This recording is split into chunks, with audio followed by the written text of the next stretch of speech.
This is episode 73. Welcome to the Ultimate Deck Podcast. Ultimate Deck Podcast. Helping you keep your finger firmly pressed on the decking industry, the people in it, and the information you need to master the backyard. And now, host of the Ultimate Deck Podcast, Shane Chapman.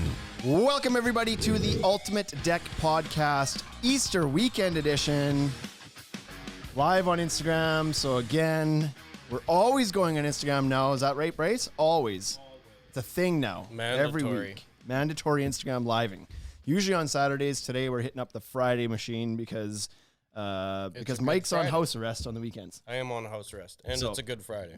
And I also committed to be home all day tomorrow too. So, and it's a holiday anyway, so you might as well be here. I'm here today, not with Wade. I see he's tuned in to the Instagram Live. He's up in Saskatoon working hard up there, but I'm here with Mike Shaheen from Decked Out Contracting here in beautiful, sunny, I don't know if that's true, cold Regina, Saskatchewan. It's a nice day for us. We'll take it. It's actually decent today, yeah. Nice so day. not too bad. So Wade is laughing already because there's been a big chat going on Instagram today about Wade's antics down at Deck Expo and drinking. And somebody said, hey, just let it go. Just ask yourself, what would Wade do? So now he's commenting. He's like, yes, what would Wade do? They're drinking beers in the pod. What's your Instagram handle before we start? Because you're on there. You're not a huge Instagram guy, but you're on there. I'm not a big pusher of it, nope. Yep. But we do have a little bit on there. People can follow you now. Decked Out Regina. Decked underscore? Decked underscore out underscore Regina. I really complicated that one. Yeah. We'll get rid of those underscores at some point. There probably wasn't another Decked Out Regina. You probably didn't need the underscores. I guess not. Maybe not. Well, I'll have to try. Anyway, Mike is he's the owner of Decked Out Contracting here in Regina, and you guys are primarily a deck building company, as the name would imply. You do some other stuff kind of over the winter or here and there when home builders come and calling for it. But how did you kind of get into being a deck builder? What kind of started this whole thing for you? I just got my start in general residential construction, mostly new home stuff. Worked for a guy for a handful of years and really enjoyed decks. And then when I stepped out onto my own, I wanted to push the company that way, but I kept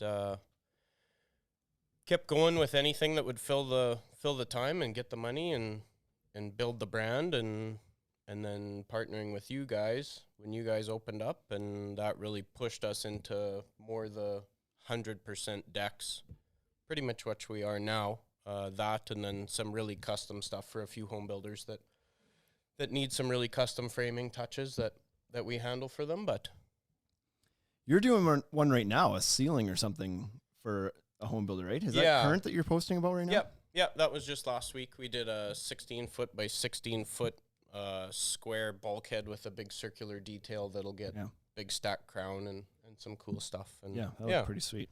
Yeah, catches the attention and something interesting. Not really interested in just framing basement walls straight anymore and stuff. So yeah, you can only do so many of those. Like, there's not a lot of change. It's just like frame a wall, stand a wall, nail a wall. Yeah, it gets pretty monotonous, that's for sure. But decks are always interesting, whether they're a simple square or a nice rectangle. I just enjoy the details of it. And yeah, decks are nice because sometimes you want just a break from like some sort of high level detail or a complicated job and just bang out a square one. It's nice to change it up from time to time and not get stuck on a job for 3 months all the time. Yep. And the nice thing about a deck is I get to see the finished product. Yep. Again, that ceiling detail we did for the home builder, I get to see it framed, and then I might not get to see it drywalled and trimmed and painted and everything. So it's nice to see the finished product, which you get to in a deck. So yeah, that's what I always liked about it too, is that you were there from start to finish. The freight, like from the piles to the last plug that goes into the deck, you get to see the whole thing through, as opposed to just bits and pieces like like other trades do, right? Absolutely. So that's cool. So sorry, when did you start Decked Out then? You've been doing this for a while. When did I start? 2009 and 2008, and I think I registered the name in 2009. So 10, just 11 recently years, had 12 years. 10-year anniversary there. Yep. you must be pretty close to one of the longest kind of running ones in this market. I mean, Buyer's Choice has probably been doing it for about 48 years, but outside of him, you're probably one of the most consistent kind of mainstays. There's a lot of guys that come and go. There's a lot of guys that come and go, and we're just focused on decks. There's a lot of guys that push deck and fence, and Right. and I'm strictly deck. I don't remember the last time I built a fence. So. Well, I got a whole bunch of fence boards out there that I need to sell, so maybe you should think about getting back into it. Yeah, that's good. So you are easy to spot around town because you've decorated your trailers and trucks in bright yellow. What was the idea behind just being the brightest guy in town? Yeah, it's obvious to a certain extent, but I don't know. Yellow just kind of came to me. I was just buying a new trailer, and I was worried about if the trailer ever got stolen. I didn't want a white one or a black one, and the blue was too close to black, and some of the other colors that just didn't interest me. So yellow was the brightest option. So yeah, that it was just a theft rolled deterrent. with that. Yep. Started as a theft deterrent, became a brand. Yep. That's awesome. So right now, things are obviously a little bit slow. Like you're still doing some of the other stuff. You were a 2-crew operation last year and hopefully will be again this year, I assume. But hopefully, things are off to a slow start. Twofold, the weather's not been the greatest thus far this spring. It looks like it should improve here shortly, but the elephant in the room, obviously, is Bryce. Just kidding, but the pants made your ass look fat. No, the obvious elephant in the room is the whole COVID-19 virus thing that's been obviously affecting literally everybody in the world right now. Yeah. But what's your vibe on things so far this year? How much is that affecting you? Do you attribute most of the slowness right now to that, or is it weather related, or how much are you able to kind of weather this storm right now? Well, this was the first year we went seasonal, so I laid the guys off for the winter. And I haven't been able to hire them back yet. So we're definitely feeling the hit from it, like most people are. And I would say it's mostly related to the COVID, obviously. And then the weather somewhat, but just that uncertainty everyone has right now of the not knowing and not being in control. Are you finding that because you do a lot of work for home builders, are there still non-deck related projects happening on the commercial side of things? Yeah. Or is that slow too? They're still moving. It's definitely slowed, and the home builders have obviously introduced their own social and physical distancing on site and stuff. Right. So that's slowed production on site a little. But they're still moving. They still have their projects on the go. They still have their clients that want them. The home builders I do work for are more the higher end home builders. Right. So the higher end clients and this and that, like doctors and whatnot, who still have jobs and regular incomes coming in, where it doesn't affect them as much as as some of the people in the more budget conscious homes. So I can't speak on those, but for the big projects, we're still rolling, and they're still pushing them through and making things happen. But you can definitely feel it slowed, and everything's pinched a little bit. Right? Yep. Unless you're in the business of cutting plexiglass, which plexiglass or medical supplies. Yeah, I've seen a massive uptake right now. Yep. They're laughing. Yeah, it's kind of a weird vibe around where I live right now because there hasn't been a lot of new construction in the last couple of years, just as a result of a down market. It's a bit slow on new home construction, but right now you would never guess it because Havana is putting up like 10 homes across the street from me, and Pace Setter is putting up like 8 right behind me, and that kind of activity right near me hasn't happened in a while. So it's weird. Like everything is so slow, but I walk out my door and it's like slam. Yeah. It sounds like things are going great, but obviously for some people this isn't slowing them down. Now you've been building decks for quite a few years. You've built quite a wide variety of projects, everything from, like we mentioned, kind of small, basic square stuff, but you've done some pretty big, extravagant, cool custom projects as well. Yep. Do you have a favorite material or product that you like to work with? It doesn't necessarily need to be brand, but as far as like whether it's pressure treated or cedar or composites or PVC, is there certain products that you get a job and be like, oh, sweet, I'm glad I'm working with that today? Our bread and butter would be composite. That's the one we worked with the most. That's the one we understand how it moves the most. Starting to get more used to the PVC and the movement and the extra from it. But composite's that's the go-to. That's the bread and butter. That's the one we know the best of. I kind of stopped pushing on the treated decks a couple years ago.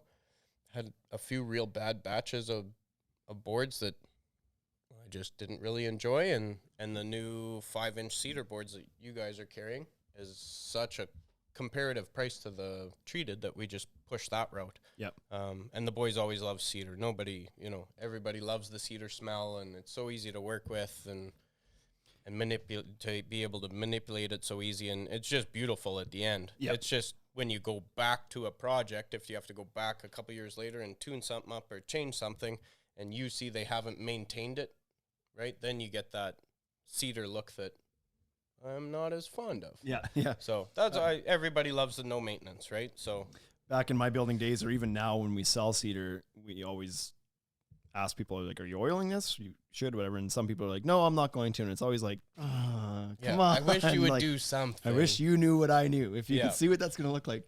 Because I did a kind of a neat deck of like 4 or 5 years ago. And it was a cool project for me because they allowed me some creative flexibility in it, whatever, but they weren't going to oil it. And I was like, this looks so cool right now. And I just know that in a month or even 6 months, it's going to start looking really crappy. And that's a shame because I've put so much effort and whatnot into this, and it should keep looking like this forever, I think. But anyway, then they eventually did. They ended up coming back in and be like, I think we are going to oil it. Actually, it's starting to look a little bit worn and weathered and stuff. And it's like, it doesn't take long. It doesn't. Yeah, it really doesn't take long for it to turn. That's for sure. Yeah, composites obviously the main category of maintenance-free decking in most markets, I think. We carry quite a few brands of it. You've had a chance to work with Decorators, which is a bit of a new brand that we brought to this market. Yep. And that our Uovations line that everybody seems to kind of going a little bit crazy for if they've used it. What were your thoughts? You've used it on 1 or 2 jobs now? Just one, but it was a very job, large one. Yeah. And the boards are fantastic. The durability of them, the color, the ease of install, they're very consistently sized. That was the first deck we did with the camo fasteners as well. Those new clips. So we laid out the whole deck. It was 10 feet wide, clamped it, and when I measured in 3 points, we were within a 1/16 of an inch of accuracy, which Very is consistent. which was unbelievable. I was surprised by that because I've worked with a lot of composites, and you always get a variance. There's always some variance in the board, and I was quite surprised that they were that. So that streamlined. That just bit us on our our showroom deck downstairs. Fibron, the boards themselves within the one color were, I think, were probably fairly consistent, but the picture frame board, which is a different color for whatever reason, was nearly 3/16 of an inch wider than the other boards were. Yep. And we had started our field decking for it with the proper space for assuming that the picture frame would also be that size. So we left like 3/16 inch gap, then the board, and then a 3/16 inch gap between the two decks. And then one of our employees here who hasn't done as much decking come up here and he's like, we got a problem. There's no gap on the one side. I was like, what do you mean there's no gap on the one side? He's like, well, the board down there is way wider than the ones we put down. I was like, no, it's not. It's the same line, same brand, same everything. He's like, I'm telling you, it's way wider, and so there's no gap. Sure enough, it was like 3/16 of an inch out. Pretty crazy, but So like I said, we've only worked with it that one time, so I can't vouch for it that much because everyone's going to have a variance and stuff. But from that one experience, if that's the board they want to go with, absolutely, no problems. That's a great line. So So we've mentioned your name a couple times in the podcast, or I mentioned your name down when I was at the camo sales meetings, whatever, because you're an example of a guy who, like, you, as far as those camo fasteners goes, you're a good kind of like a use case scenario, because for a lot of years, our store is always about bringing in like lots of options, kind of having everything available kind of thing. Yeah. And you're always one of those guys who was like, I don't need all your clip options. Just give me Trex clips. You can say it. Stubborn. Yeah. We're quite stubborn. Yeah. You're like, and for a good reason. You're like, we've always used these. Our guys are fast. I don't want to have to learn something. We know what works, and it works. They work well. Yep. And so we were always pitching things to you when you came in. You're like, nope, good to go with the with Trex clips. Or we'd send some clips out in a job, and we get a phone call and be like, hey, come switch out these clips. I'd rather use the Trex clips. And it was like, okay, fine.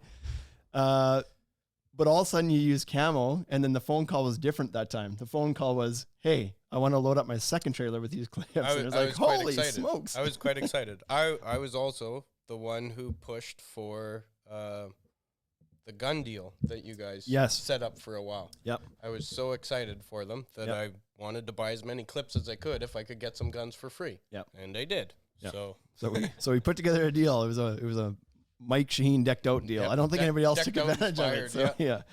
But anyways, yeah, they're pretty awesome clips. I don't know if like a lot of guys on Instagram, whatever, have tried them because when things go on Instagram, they tend to go kind of mini viral amongst the decking they community. catch on and everyone wants to try it. And Yeah. and it's cool. Yeah, it's cool to see. It's funny though because you wouldn't expect something as simple as a hidden fastener to cause that to get people excited about it, or whatever. And there's been hidden fasteners for years and years and years, and it was kind of like, well, I've mentioned this before. It's like, did anybody even know that there was a reason to improve a bunch on that? Like, was there, because nobody had really had an issue. Like, yeah, you had to kind of go back and retighten, drill your clip twice sometimes because if you went too tight the first time, you couldn't get the board Hard on. to Like, get the there was board that, in. but it Yep. didn't, like, nobody really put too much thought into it. It was just like, that's how you installed them. Yeah. And And then- it's going back to the Trex clip, the screw's preloaded, so that's a bonus because there are some clips where the screw's not preloaded. Right. Yeah. And yeah, camo kind of solved all the issues so far. So far, that we've yeah. found. So yeah. Maybe in a year's time, we'll find that they all disintegrate and the decks are all falling apart. And then I'll be like, oh, that was a lesson I learned. know who to come to for warranty. Yeah, that's right. That's right. Okay, so we talked about decking and fasteners, your preferences. What about railing?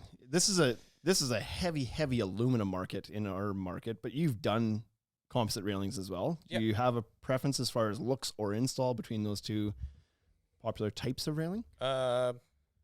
Like you say, aluminum's heavy here. So for our simplicity, we prefer it. We're used to it. It's fast. It's efficient. We understand it. The composite, when you do a composite railing and you talk a customer into spending the extra, because it's quite a price jump for us to get a customer into a composite rail, it always looks so beautiful when it's done. Like, it's just a game changer when people want that look, and that's the look they want. Yeah. I do prefer the look of composite railing. Yeah. But it's a bit of a price jump for our market, and you would know more about that. I don't know why the price jump is that much, but maybe it's just a lack of materials moving through and shipping and whatnot. But Yeah, I don't really know the answer behind that either. If it's just the materials themselves cost more, or if it's more related on the yeah, on the logistics side, I'm not sure. yeah. But I do prefer the look of a nice composite rail Because I don't think the gap is that large in the States from the guys mind you, but they do a ton more composite. So it could be that. It could just be volume of it. It could just moving, be right? the volume, yeah. And that's when we went down there. That's what they had mentioned is it's like flipped down there. It Yeah. seems like Yeah. they do 90% composite and just a little bit of aluminum. So But I agree with you. I just went down to our, like, we're still kind of getting settled here. We're still putting stuff on the walls. It's taking a while for us to kind of get settled here. We got lots of work to do yet, but one of the sections that's not complete is our railing display. And some of the brands have shipped us their little kind of countertop displays so far, and they're sitting in our windowsill. And I went down yesterday and saw the little miniature Trex display with the drink cap on it, and I was like, Yep. like, that's a sexy looking railing right there. That is it's far nicer looking than any aluminum system is. Yep.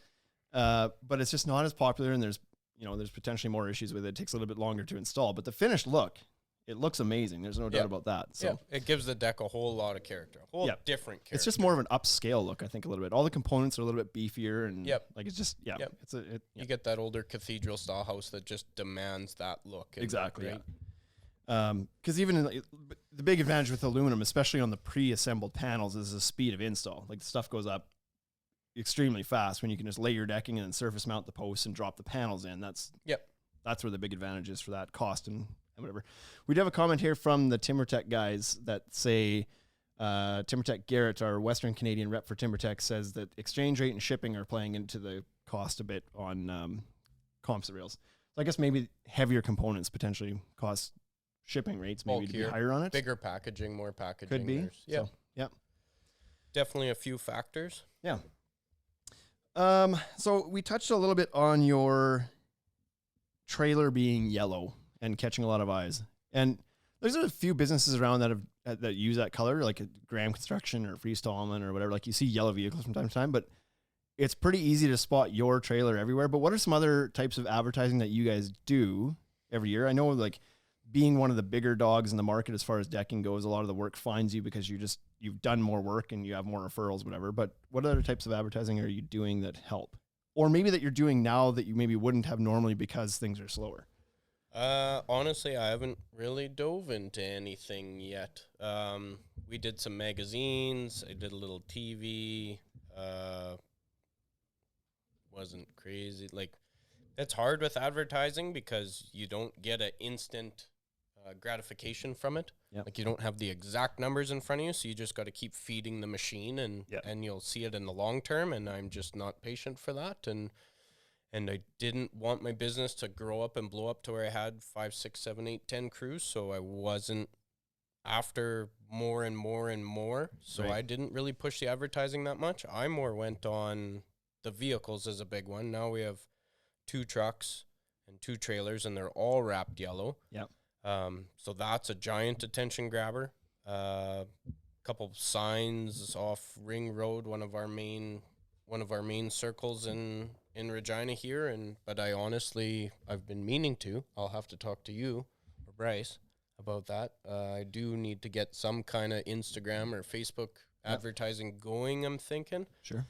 Get a little more business, see if it drums up a little more business in this slow time. But I honestly haven't pushed the advertising envelope much at all. The whole social media stuff is interesting.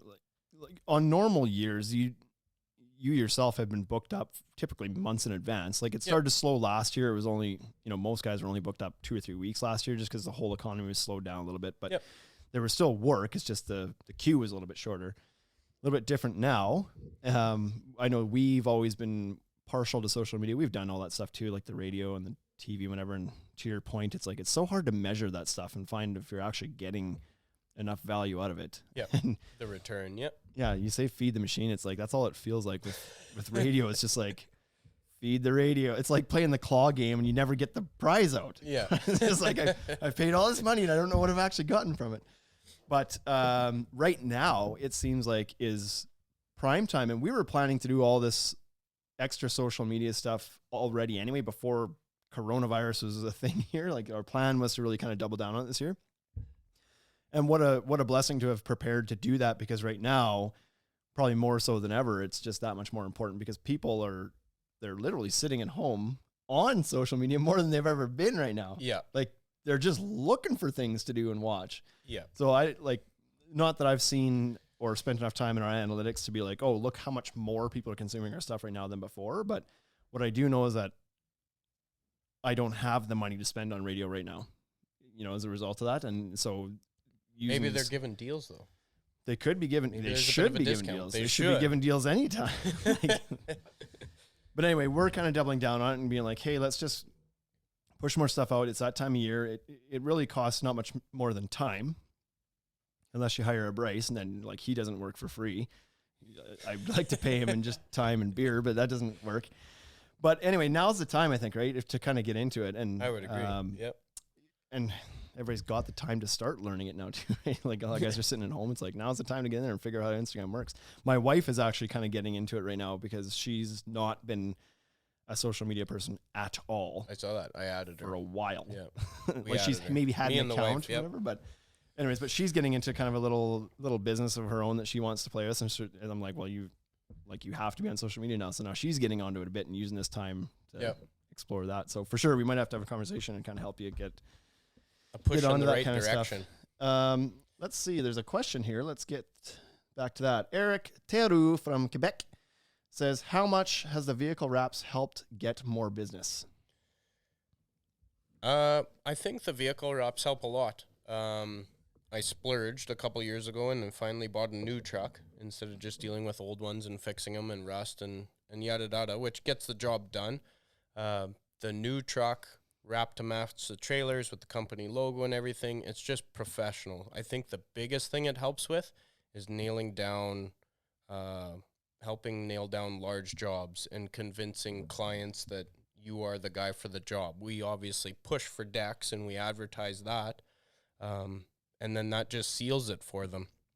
When I don't have all the beard going on and pre-30s, early 30s now, but pre-30s, I had a lot of issues with clients thinking I was like 18, 19, 20. Sure. And they didn't want to give me that, $5,000, $6,000, $7,000 down on a $30,000 job, because they were wondering how old I even was and how long I'd been doing this. And so that branding, I think, has really helped just settle people with, we're okay with, I signed one not long ago. It was over 50K. So to get a job like that, I think that the image of the business and the direction we go and what we push on and what we focus on, I think it all kind of comes together, and it puts those clients at total ease that they're hiring the right guy. They're okay with this, and then you go through the steps and procedures of payments and break out the plan for them so they understand and everyone's on the same page. And I think it just helps you nail down that job. It for sure adds a level of trust. Absolutely, right? Because there's so many. Everybody's got a bad contractor experience, and everybody has or knows somebody who's had a bad contractor experience. Yep. And a lot of times that's because anybody with a saw and a pickup truck can be a contractor. Yep. In our market, there's no really formal licensing requirements here. Yep. And so when a guy rolls up in a rusted out Ford F-150 and walks in smelling like booze or something, like, you're not going to give that guy $100,000 an hour or an hour. Holy smokes. Can you imagine $100,000 an hour? Work a day a year. Yikes. Take one job. But when you roll up with the vehicle that's wrapped, it's like, oh, well, he's not going anywhere. And his business obviously does okay because he's got a decent vehicle. And it's like, you spent the money to advertise. And like, it's pretty rare in our market for a contractor to have a physical retail space. But I think having a nice wrapped vehicle is the next best thing to say, like, oh, they've been around for a while and they're not going anywhere. Yeah, and I've told people that before too. It's like, I'm not even trying to hide from you. Yeah. I'm the brightest guy out here, right? Like, stick out. So yeah. So the scary thing for a lot of guys is, like, it's not cheap to wrap. Like, when you first get the quote back, it's like, oh boy, that costs a lot of money to wrap a truck. It's whatever, $3,000 or $3,000 wrap a trailer or something. Probably about that. The truck was around $3,000. The trailer I bought yellow, so it's just right. There's So just the just logo decals. sticker on it, so it was under $1,000. Yeah. So that's amazing. Do that. Buy your trailer in the color that you want to brand it in, because that's way cheaper. You gotta order them. There's not many guys carrying yellow trailers on the lot. But that's probably only a couple extra $100 to get a custom color one. Yellow was the only color that was extra too. Really? For the first trailer I bought. That's I funny. had to pay extra for it. But it was worth it. Yeah, exactly. But if you look at like the return on that, and again, it's probably something that's really kind of immeasurable.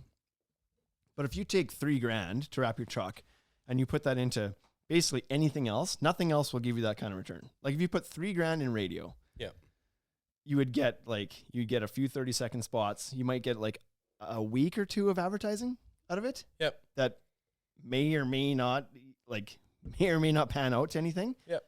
The wrap you're going to put on, and you might have to change it in 5 years, right? Like, the cost of doing it. Yeah. If you break even it that, down, if that, right? Yeah. Our one trailer's 10 years old. Still got the same decals on it. I had them touched up. They did it under warranty. So yep. So there you go. So 10 $1,000 years. for 10 years, $100 a year, and we're still going. So it's only, Yeah. And for sure, that's like, without a doubt, that's brought you business. Not only from like earning that loyalty and trust with the customers that you're visiting, but then when you're on site, it's just a giant billboard. Some guys put up like lawn signs, whatever, and those are good too. But if you've got a trailer's a pretty big lawn sign. Like, it's a big billboard that sits on the street in a neighborhood that probably has a whole bunch of people that need decks. Yeah, and the nice thing is I get a lot of calls where it's like, oh, hey, like, just saw you driving by. Yeah. Right? Like, I got one call. They were in their backyard, and their backyard backed a main street, and they literally called me like, hey, I just saw you drive by. Like, can you come by and do a quote? And it's like, sure. So it's like, you can definitely see the return of investment on that. Yeah. Yeah, it's one of the most underrated forms of advertising. A lot of guys get it, but a lot of guys don't, right? A lot of guys drive around with a small little window decal in their truck or whatever, and it's like, that's fine. But yep, if that's what hard you to beat want, a big that wrap. works too. Yeah. Question from Red Isle Limited on the Instagram here is, what are your payment terms, deposits, etc.? So I don't know how much detail you want to give in that, but some people I don't do much, like 10%, $500 to hold a spot. Like, when we're busy and we're booking months and months ahead, I don't I'm not comfortable asking for thousands and thousands of dollars down. Right. Because you're taking that money from them, and if you're telling them I'm going to be there in 6 weeks, now you're gone, and there's kind of a silence period. Like, yeah, you can pick up the phone and go over some details and this and that, but I'm not a big fan of taking a lot of money up front. So I'll tell people, you know what, like, give me a couple $100, give me $500, it'll hold your spot or this or that. And then when it comes closer, if they have a special order material that we have to order 2 or 3 or 4 weeks ahead, then I would call them again and be like, okay, like, you're still in line. Here's the date. Like, give them an update on the timeline and stuff. And that's when I would obviously bring this up ahead of time, but that's when we would collect a larger sum to order the special order material that's generally not as easily returned or comes with a restocking fee or something. So we're covered on that end. I have done I used to do the no deposits, just the shake a hand thing, and I didn't get bit hard, but I got bit lightly a couple times, and it just sours a guy. Like, I'm doing this out of good faith. I'm expecting you to do it out of good faith, and whether something comes up and it's out of their control, like, I get it. Life happens. Yep. But that little deposit is just, it keeps everybody on the same page. Exactly. Yeah. Right. So yeah, that's where I'd gone to when I was still building as well. Has gotten to the point where it's like, I can't remember what I was charging, $200 or something like that, just to get in the schedule. It's like just to know that you're serious and I'm holding a time for you, because our season's short. Yep. You've only got 6-8 months to build decks, and so somebody stiffs you on that, and you've got this planned for, you know, a job that's going to take 2 weeks, and all of a sudden 3 days before they're like, yeah, we decided we're not going to do it anymore, and then all of a sudden you need to shift somebody forward, but you can't because whatever. And it's like, I've only got so much time to make hay here, and you've kind of screwed me on this. So that $200 just seemed to, like, I never had anybody back out of that.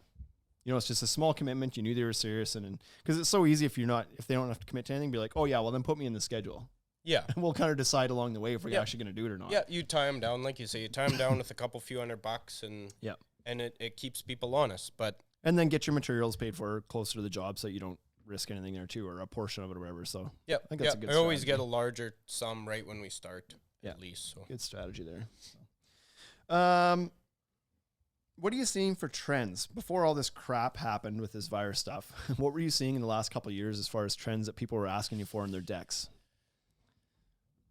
Whether it's materials or like use of, or different accessories that they're wanting to do, or just how they were using their decks. Just the privacy options has been a big thing. Right. Composite and PVC and all the wood and decking and borders, like that's been around, and that's been a normal for us to always do borders and avoid butt seams and all issues like that. Yeah.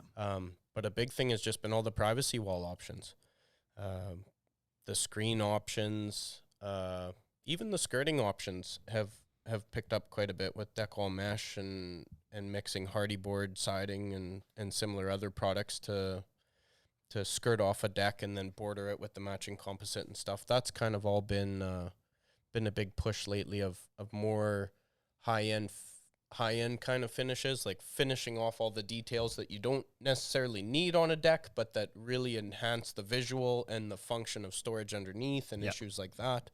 I think that's kind of been a big update, and people are really, the more people see it, the more they want it. Yeah. Right? Like, everybody's seen a normal deck, normal stairs, 4-foot stairs, picket rails. Like, everybody's seen that, but distinguishing your privacy walls from your neighbors, or maybe a corner where you want to cut the wind down or something, and then the skirting as well has been a big, I've noticed that's been a catching on. Like, more people see it, more people want it, and it can be a cheap way to go about it. Cheap. Yeah. All things are relative. Yeah, everything relative. Not a lot of people doing solid composite skirting anymore because the cost keeps going. Mm-hmm. The materials are expensive. Yep. But the alternative options are definitely picking up, and that's something that I was always jealous of with a lot of the builders in the States, is that trend of skirting in your deck, or at least cladding your exposed framing members underneath the deck, like cladding the posts and the beam in something. Yeah.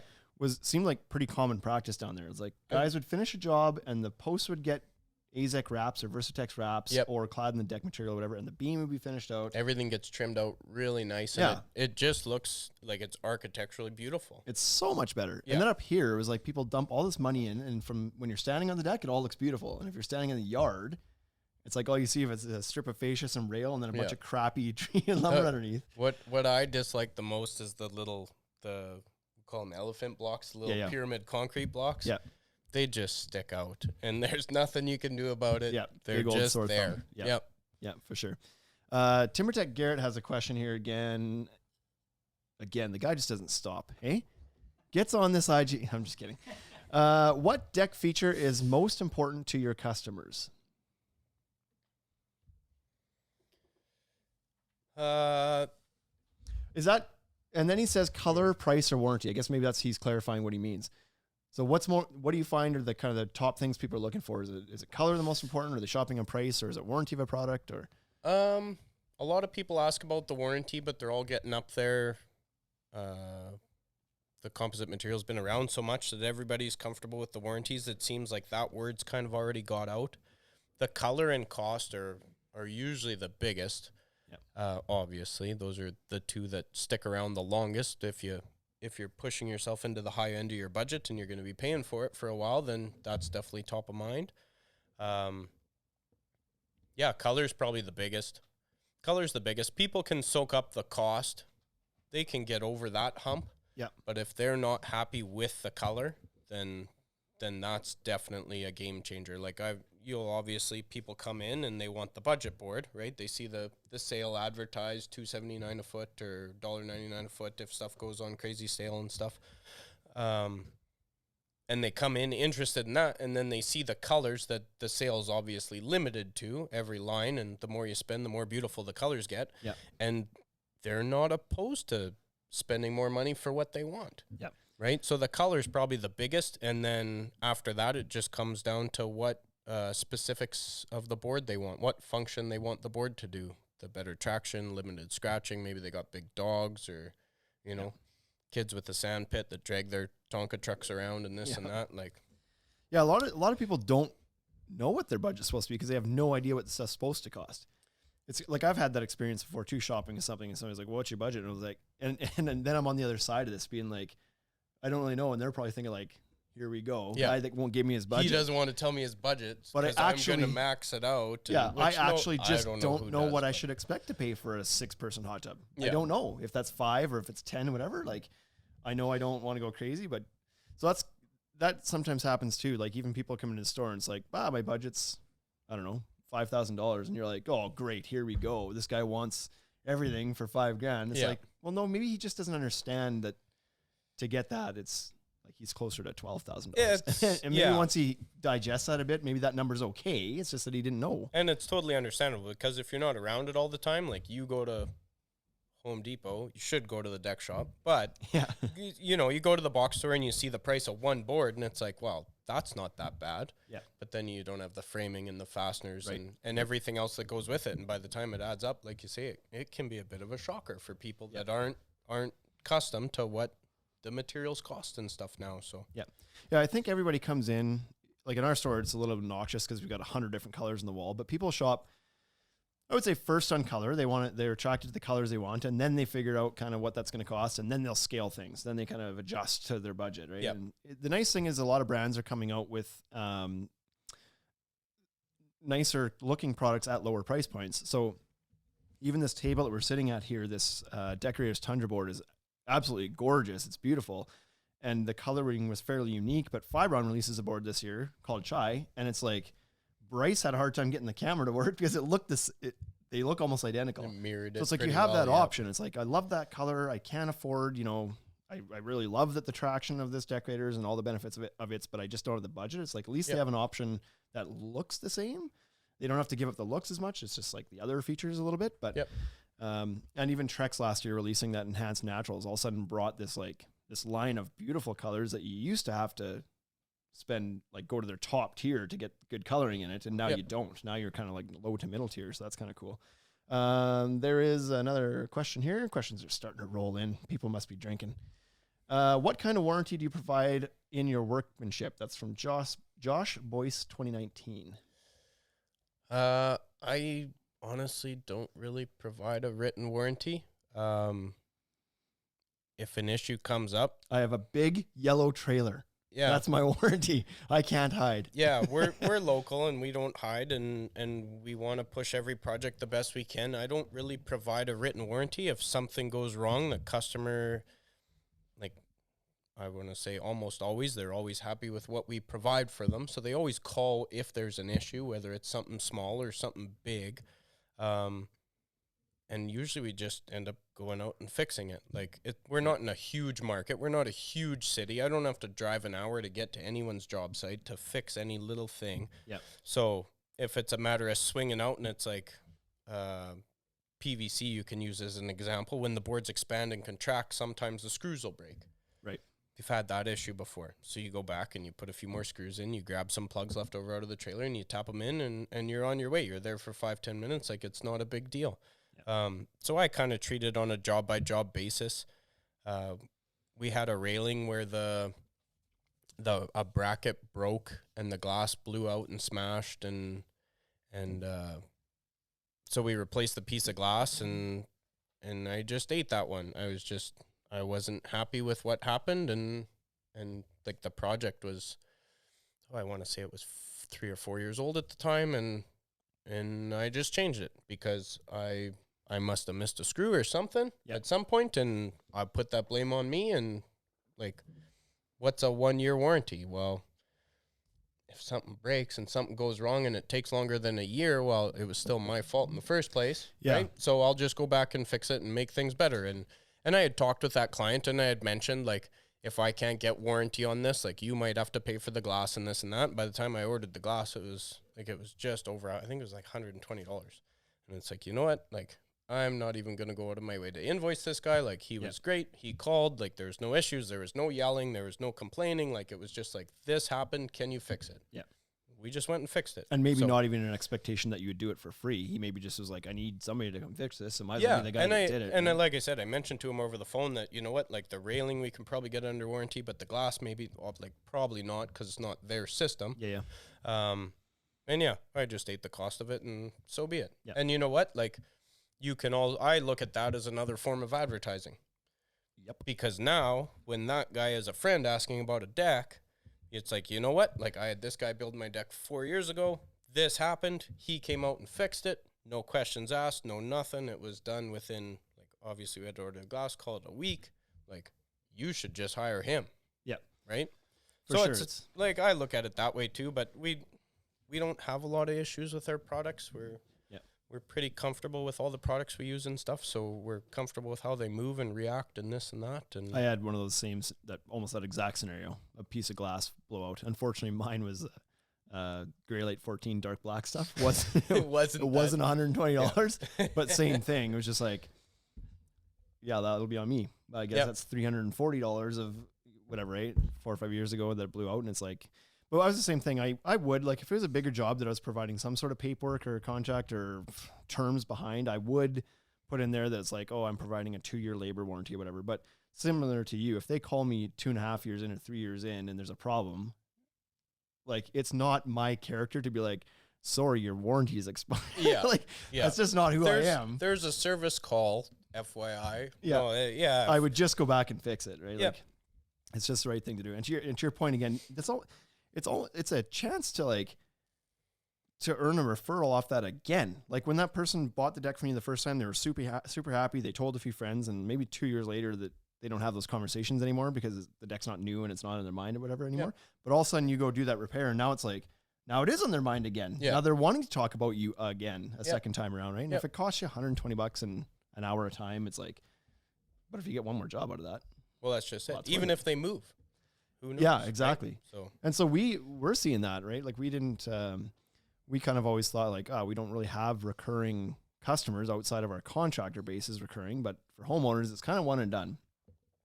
No, it's not, because people move, or, you know, like I just sent out a quote today for a guy. It's like, he bought a deck from us last year, but he happened to move. And so now he's in a new house and he's back for another deck. And it's like, that happens quite a bit, actually. People, and you didn't think about that before, but it's like, I don't know what the stats are, but how long do people stay in their houses? A lot of people stay in it for the length of their mortgage. So 5 years, and then they move again. Yep. So like there actually might be more recurring Yeah, opportunities. well, especially we had a quite a growing market, so a lot of people were buying entry homes to get into something. And then, like you say, when their term comes up, now they want to upgrade. You know, maybe now they got married and had a family, and they need more rooms or more space, and or they've got a cabin, or they buy a cabin. Right? yeah, cabin's a big one. Yeah, all of a sudden it's like, I got a deck from you guys 3 years ago. Now I need to put one on my cabin. It's like, oh, so this customer's a 2 or 3 deck kind of guy. Yeah. So and they know the sticker shock already. Yeah, you So get through they're that kind too. of settled, right? They understand. So Yeah. Yeah, that's gonna be forever a struggle. I don't know how you prep people for that, but it's just Just put a couch at the front door. yeah. Just stand in front of this, and I'll go tell sit you the down. number. And if you have to sit, Yeah. the couch is right behind you. Well, we've had lots of people that have been like that. It's like they come in and you get them a quote, and all of a sudden they disappear, and then they show back up a couple months later and be like, "Hey, sorry, like we're ready to go." It's like, "Oh, I thought you were long gone. Like you weren't replying to emails." And they've literally said before, like people have said, it just took us a little while to digest what that was. Like there was some sticker shock, and we just had to kind of table this for a minute, think about it, and then it's like, now it's not as shocking anymore. Well, maybe they call around and price check, and it's like, you know what, like validates it. Yep. these guys aren't out to lunch. Like they're right in line with all these other guys, and right. Yeah, like you say, exactly. it just puts everyone at ease, and okay, we tweak some of our savings and this and that, and we're ready now. Yeah, right? they can make it work. perfect. And if they're not, now there's financing. Exactly. Yeah, lots of financing options out there too. Yeah. So, Instagram Live, folks, there's still a pretty good size audience in here. So if you have more questions for Mike, make sure you put them up here quick, because I'm running out of my own questions, and that means it's going to end pretty soon. So get your questions in there. There's a lot of talk right now about, with this, I'm going to go back to the whole COVID-19 thing. A lot of talk about businesses not making it through this potentially. Restaurants especially are getting hit really hard because they're not even allowed to be open, a lot of them, or they are, but only delivering. Like there's a lot of businesses that are saying, even right now, early in this, they're saying like 30% of small businesses may not reopen. Yep. And the longer this goes on, I'm sure that number just continues to climb. The ones that are the ones that are adapting and changing the way they're doing business. And I know you've got a second venture that wasn't started as a result of this, but we had a conversation because we're getting you to do a little bit of work through that business the other day. And you were saying like that business is doing, like I'm getting more calls with it right now than I am on the deck side of things. Yeah. So tell us a little bit about that business, I guess, but also what your plan is if this thing doesn't go away right away with Decked Out. Like, how are you going to pivot and make that work through a difficult year, let's call it? Yeah, so we stepped out and we went, diversified a little, just into a little bit of advertising. So we're doing a little advertising, and then bought some equipment for that, and ended up buying a vinyl cutter, and that ended up getting into some other kind of signage and odds and ends and little stuff we can sell here and there. And like, it's not making an income, like it's not something to live off, but every little thing helps, especially like you say, with the times going on right now, like it's a little uncertain. So this gives a little more certainty, like we can make a little bit more on this. As far as Decked Out, we're just, like you say, get a little more advertising out, and then just practice safe measures for people so they feel comfortable calling you and this and that. And like you say, whether it's FaceTime or this over the phone, just more pictures, more distant quoting and this and that. We'll have to implement some of that. But yeah, like kind of at the mercy of the beast. Like if the province says shut down, then you shut down, and you just kind of go with it, right? And you hope that that the government's there to help you out when we need the help, because everyone's in the same boat. Unless, like we said, unless you're selling groceries or medical supplies, we're all feeling an effect from this. Yep. And we can all only go on so long, right? From what we're used to. It'll go back to the horse trading days of, hey, I got this can of beer and I need that can of soup. Like, I've heard this referred to a few times as a bit of a factory reset on the world. Yeah. It's like, it's really going to make money mean nothing depending how far it goes, but it could get to that point where money just doesn't mean anything anymore, right? Yeah. You help your brother for helping your brother, and you stick up for the guy next to you. And like, I don't think it's going to get to that point, but yeah, hopefully not. But we'll find out. People didn't build decks when they just rode horses everywhere. And like, there's part of me that wonders too, because there's also a lot of talk about all these measures that are being put in place. People are saying like some of the stuff's not going away after this is all over. So the virus gets under control, whatever, the population and develops immunity, we have a vaccine, whatever it is, life returns to normal. But a lot of people are saying like some of this stuff's just not going to go back to the way it was before. Like we're always now going to have whatever sneeze guards at the grocery store or something. Like there's gonna be some things that just stay. And I wonder, part of me wonders if like, to our point, right, that we were just talking about with the price sticker shock, people get it. They're shocked because it's a change to the way they think or to their life for a minute. And then once they're able to kind of make that normal in their mind, then they're like, okay, things are going to happen again. I wonder if that same kind of thing is going to happen with this, where it's like, when this first all started going down, people were so shocked that it was just like, boom, like, I'm doing nothing. I have no idea what's going on. Go I'm home shocked. and sit there. I'm just in like isolation, freaked out and nothing. I'm not going to do anything out of because this is not normal. So I'm not doing anything normal. And there's two ways it could have went. It could have went away right away, and we could have got back to normal soon. That's not happening. But if these measures stay in place, like we were just talking before the podcast, like what if these shutdowns last for a year? It's like that'd be terrible. But if they last for a year, at some point it all becomes normal again. You know what I mean? The weirdness and the shock wears off. Yep. And now it's like, well, no, it's normal to just stay at home all the time and only go to the grocery store. You know what I mean? Yeah. And then once it becomes normalized, assuming that there's still financial cash flow into people's houses and out again, maybe they then become comfortable again with bringing back some of the normal things to their lives, like renovations and building decks and stuff like that. Yeah, it's like right now they're holding on to it, but it's like it's the comfort level. Like you say, people are sitting at home right now, they're antsy, they're uncomfortable, they don't know what to expect. But once it kind of becomes a little more comfortable, like you say, if it becomes a normal, then people will go about their daily life a little more, right? Again, like you won't hide inside as much. You'll understand your limitations that you're supposed to have outside, and you'll just adapt to that. Yeah, I know personally, I'm already getting there a little bit, right? Like that first week when we had some big orders get canceled, and this thing was like, oh yeah, no, they're shutting down businesses and stuff. It was like, oh my god, what are we gonna do? And it's like all out panic. But now it's like it's how we've been doing business for 3 weeks now. Yeah, over email and over phone, and we've always done that to a certain extent, but like not having foot traffic in the store, or like delivering something to somebody's house where we wouldn't have before, like dropping stain off on somebody's doorstep instead of having them come pick it up. Like that's just, it's just normal now. And so I'm not freaking out day to day anymore.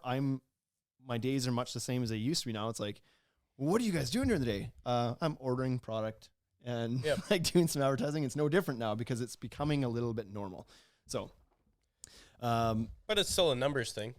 It's normal now. When the numbers get a little tighter, like, so I can tell you for sure that these sales right now are not normal. Yeah, like, that's we're crunched right now, and I'm hoping that the weather picks up and inspires a bit of activity for sure. Like it has to happen at some point when the weather gets warmer. People are going to still want to have a summer. Yep. Well, I actually had one client call that pushed their deck ahead. They just built a new house, and their plan was to save up a little and maybe do a couple things around the house. And then when all this lockdown, you could call it, came in, they called and they're like, you know what, if we're going to be stuck in the house, like we need somewhere for the kids to go. Exactly. And they asked for a deck quote. And so that bumped them ahead. So it's going to make people look at the situation different too, right? I think that should happen. If the summer, if we're going to be restricted from going camping or going to the parks or boating or whatever that is over the summer, good God, I would hope I would have a nice space in the backyard to hang out in, because I don't want to be inside all summer. Well, we have a winter for inside.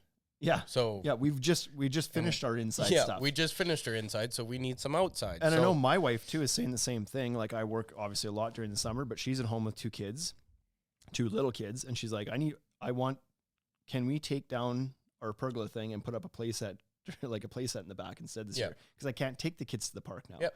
I'd like them to be able to go out in the backyard and enjoy summer. And it's like, so she's looking to improve the backyard. Yep. Lots of people should, I think. Yep. Agreed.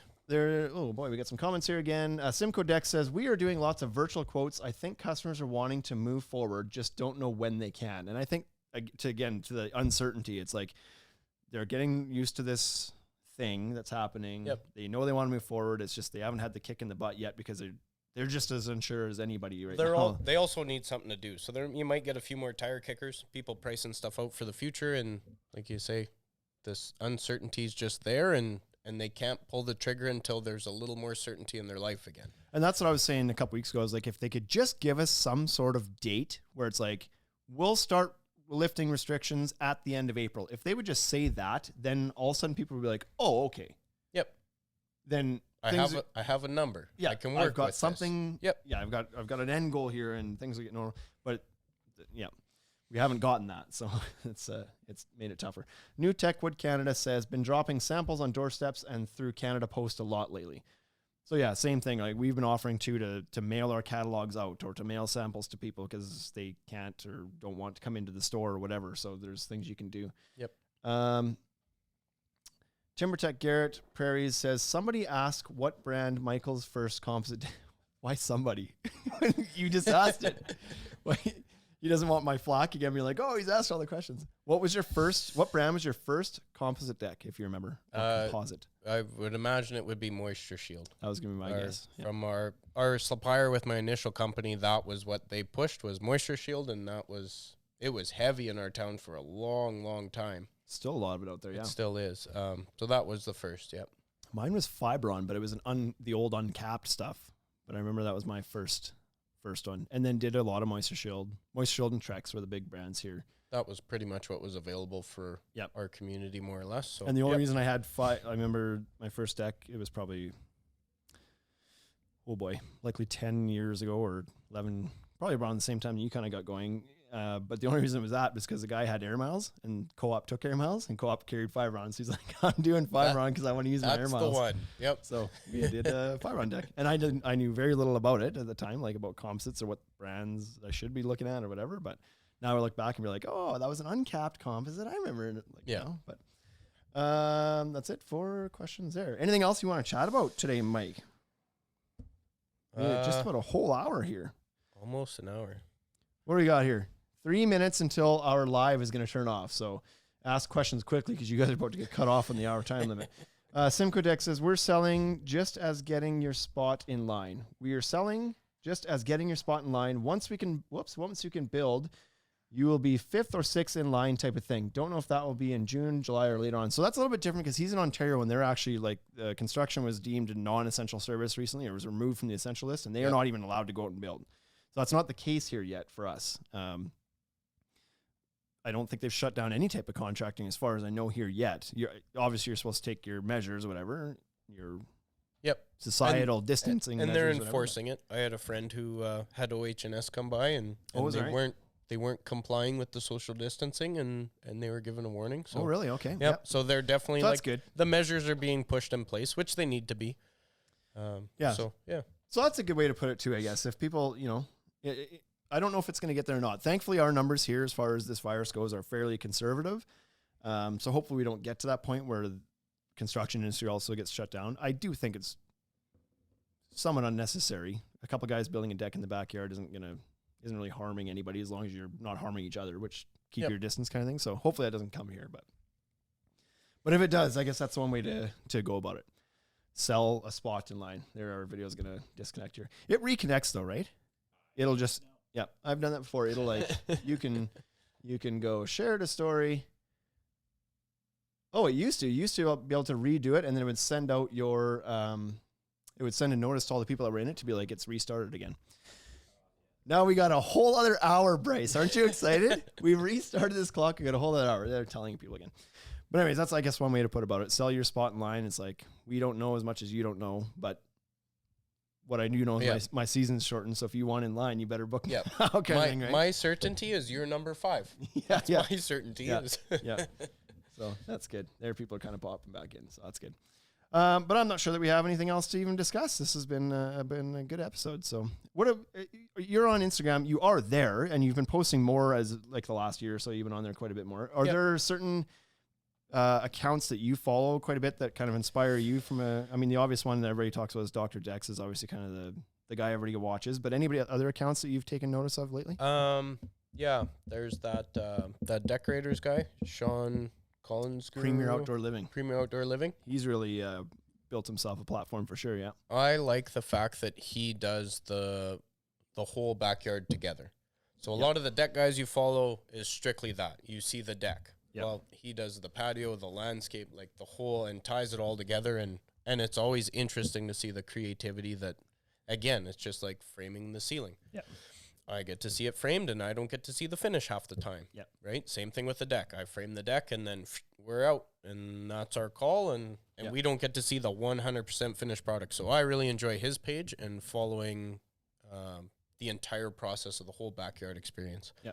Because, in our market, a lot of times you take your pictures at the end, but you're still sitting in a muddy backyard with unfinished stuff and exposed framing on the bottom. Why do you have those 2x10s stacked under the stairs? Yeah. Well, the elevation's going to come up for the patio, so. Yeah, exactly. But that's, I always kind of said that if I had not gone down the path of getting on the retail side and continued to build, I think that would be my goal, be to like, let's do the way he's doing it and finish the whole backyard. Sell the backyard experience. It's pretty awesome to be able to see that complete picture. Yep. I also like his designs because they're very modern and linear. He kind of stuck with that as opposed to getting into the trend of curving things, whatever else. But all of his designs are very modern and linear, I think is the best way to put it. Yep. And they look fantastic. It just shows that you don't have to go curving everything to create a cool space. Yeah, the staggered privacy wall and stuff he did with the random composite colors, we copied and borrowed that. And it looks fantastic. And yeah. So good. Any others? That's the big one that pops to mind. Like you say, Dr. Dex, obviously everything's just exponentially crazy, and like even for me, hard to process like how to sell that to a client. Yeah, like it's just unreal. Yeah. So, you think your customers have sticker shock? Well, that's just it. Like I don't even know how to start to price stuff. Sorry, like $350 what? $350,000? Yeah. Book fast. I'm booking up. No, other than that, I just flow through, and I don't chat a lot. I don't say a lot. I don't like a lot, but I look and I see lots. Yeah. But I remember my least sticker shocky job, and the one that just like happened so fast and I didn't expect, was a job just out of town, small town in the valley. And I quoted this job, and she just replied back, and it was a big budget. It was $70,000, and she replied back and was like, "Sounds good. When can you start?" And I was like, holy smokes. Okay. Yeah. Text back and forth, whatever. And then I got like a couple emails later, she replies back, "Oh my God, hold on. I thought that said $7,000. I missed a zero." And I was like, well, that makes sense now, but that was a big miss. You thought that job was $7,000? That's a big zero to miss. Holy smokes. Here's the couch. Yeah, exactly. And the unfortunate thing is that she then didn't do it, hired somebody else to do it, who probably charged close to $7,000 by the sounds of it. And somebody I know, one of our other contractors knew her and was like, turns out she hired whoever it was, and I think terrible job. I think that was me. Was it? No, I wasn't. Oh, the guy you told who me? did it. I think I knew the guy who did it. Terry or somebody, maybe a couple people, yeah. Unless it's a different job we're talking about. Then that contractor that was fixing it ended up buying a bunch more materials from us. We ended up coming to us in one way or another to replace a lot of stuff that whoever did. But anyways, so another bad contractor story. No more comments in here. Everybody joined back in, but no more comments. So we'll wrap this up. Mike, thanks for taking time out of your holiday Friday to join us down here and thanks for tell us a bit about your story. So thanks for tuning in, everybody. Check out the YouTube channel. We got lots of stuff getting posted up on there, so check it out. You've been listening to the Ultimate Deck Podcast. Ultimate Deck Podcast. Brought to you by the Ultimate Deck Shop. Shop with us at www.ultimatedeckshop.com or check us out at all the social networks we can keep up with. Hit us up for any collaboration or sponsorship opportunities. Thanks for listening.